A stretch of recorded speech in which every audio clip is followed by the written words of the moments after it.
Here now is House Intel Ranking Member Devin Nunes. Congressman, what's he hiding?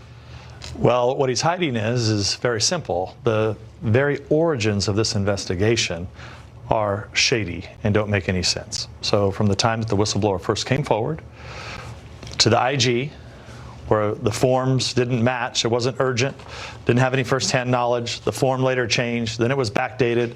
These are all things, then we had to hear from the whistleblower, then we didn't have to hear from the whistleblower.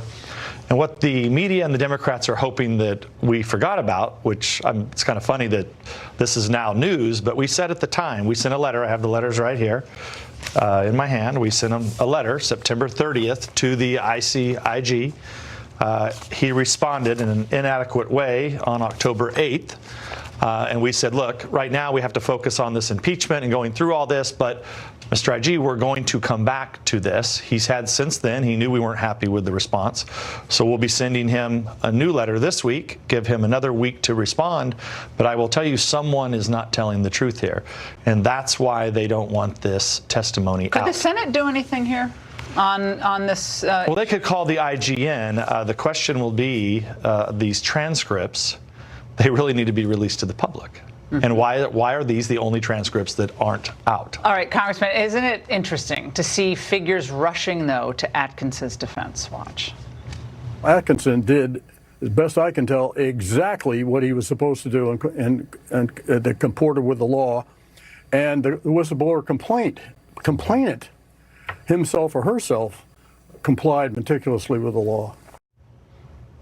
Well, the law, if you believe this or not, there is no such thing as the law. They're trying to claim that this was the case, but yet the forms didn't show that.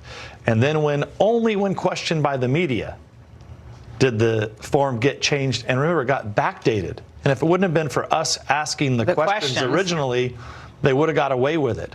But there's more to this story. Doesn't it sound a little bit, I mean, it's a different set of facts, but you did the same thing when it came to the Mueller investigation. You were pressing and pressing and pressing, and then they started vilifying you. Well, if they think I'm going to go away, I'm not. Well, you didn't do it before, right? So but this is all like, and if I was the IG, like this I would is deja vu all over again. They may think, because I don't have subpoena power. Yeah. That there's going to be some issue here, but we do have other powers, right? So we can run this investigation. We can get other people to come in and testify.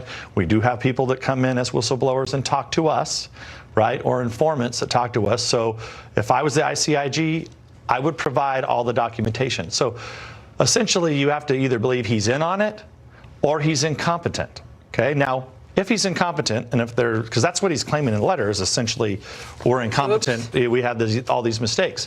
Well, we need to have evidence of your incompetence. Like, that's all we ask for in the letter, is provide us all the documentation that shows how this got changed. We're not just going to take your word for it that, oh, we made a mistake. Do we really know how many times Schiff's office met with the whistleblower? Do we really know? No, we don't know. I assume multiple times. Well, I think they likely know the whistleblower and have known. Several of his staff members know the whistleblower. Congressman, we're going to stay on this, and thank you for staying on this for the American people.